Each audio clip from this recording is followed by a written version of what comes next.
1940 کو لاہور میں ہمارے عمائدین نے، زعمائے قوم نے، قائدین ملت نے جمع ہو کر یہ فیصلہ کیا اور تا حد نظر انسانوں کا انبوہ کثیر ان کی تائید کرتا ہے، اور یہ نعرہ مستانہ بلند ہوتا ہے کہ ہم پاکستان بنا کے دم لیں گے۔ قائد اعظم نے کہا تھا ہم ایسی تجربہ گاہ چاہتے ہیں جس میں اسلامی اصولوں کا تجربہ کرے اور لوگوں کو بتائیں کہ اسلام یہ ہوتا ہے۔ 1947 کو پاکستان مارز وجود میں آتا ہے اور ابھی یہ ملک کمر سیدھی بھی نہیں کرتا کہ قائد اعظم اس دار فانی سے کوچ کر جاتے ہیں، اور پھر اس کے بعد یہ کے بعد دیگرے بانیان پاکستان جو ہراول دستے کے طور پہ کام کرتے تھے، ایک ایک کر کے وہ رخصت ہو جاتے ہیں، اور آج اس وطن کو بنے 70 سال سے زائد عرصہ بیت گیا۔ ہم ابھی تک جن مقاصد کے حصول کے لیے یہ ملک بنایا تھا، جو خواب دیکھا تھا، اس کی ہم عملی تعبیر نہیں دے سکے، لیکن یہ مطلب نہیں ہے کہ وہ تعبیر آئے گی نہیں۔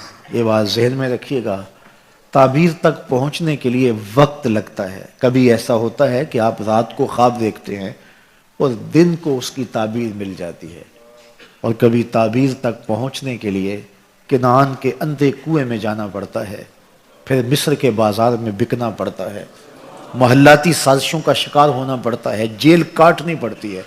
40 سال گزرنے کے بعد جناب یوسف بولتے ہیں یا ابت ھذا تاویل رؤیا من قبل، میرے باپ یہ ہے میرے خواب کی تعبیر جو میں نے 40 سال پہلے دیکھا تھا۔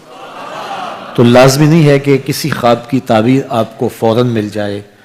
پاکستان بنانے کا جو خواب تھا اس کی تعبیر مسلسل جد و جہد اور قربانیوں کے بعد اللہ نے نصیب کی۔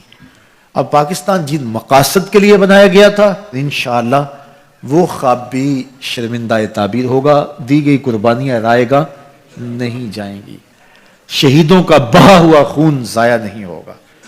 1 2 4 10 یا 1000 لوگوں نے قربانیاں نہیں دی، لاکھوں لوگوں نے قربانیاں دی۔ ایک خواب تھا جس کی وہ تکمیل چاہتے تھے، اور اگرچہ بد نصیب لوگوں نے ملک کو لوٹا اور اس ملک کے وسائل کو دونوں ہاتھوں کے ساتھ انہوں نے نوچ کر کے اپنی جائیدادیں بنائی، اور وطن کو جس مقصد کے لیے بنایا گیا تھا اس کی طرف ایک قدم بھی نہیں اٹھایا اور نہ ہی ایسے مواقع فراہم کیے۔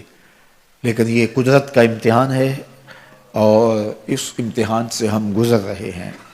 انشاءاللہ آج نہیں تو کل، کل نہیں تو آنے والے کل میں پاکستان انشاءاللہ العزیز اپنی تعبیر کی طرف بڑھے گا، اور پاکستان انشاءاللہ اپنی منزل کی طرف رواں دواں ہوگا۔ یہ وہی سرزمین ہے جس سرزمین سے میر عرب کو ٹھنڈی ہوا آتی رہی ہے، یہ وہی سرزمین ہے جو محبتوں کا مسکن و مامن ہے، یہ وہی سرزمین ہے جو ہماری عقیدتوں کا مرکز ہے۔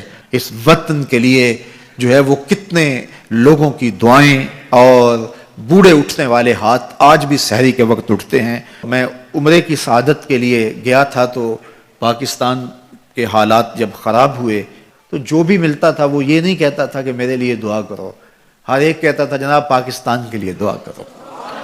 گنبد خضرا کا سایہ ہو یا صحن حرم ہو، ہاتھ اٹھے تھے اور لوگ پاکستان کے لیے دعائیں مانگ رہے تھے۔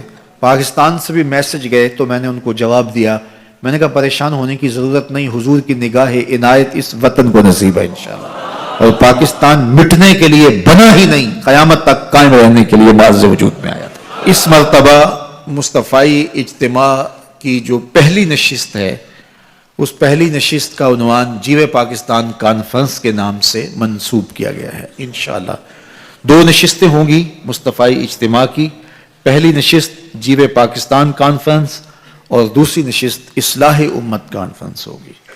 آپ سب لوگوں کو دعوت دی جاتی ہے۔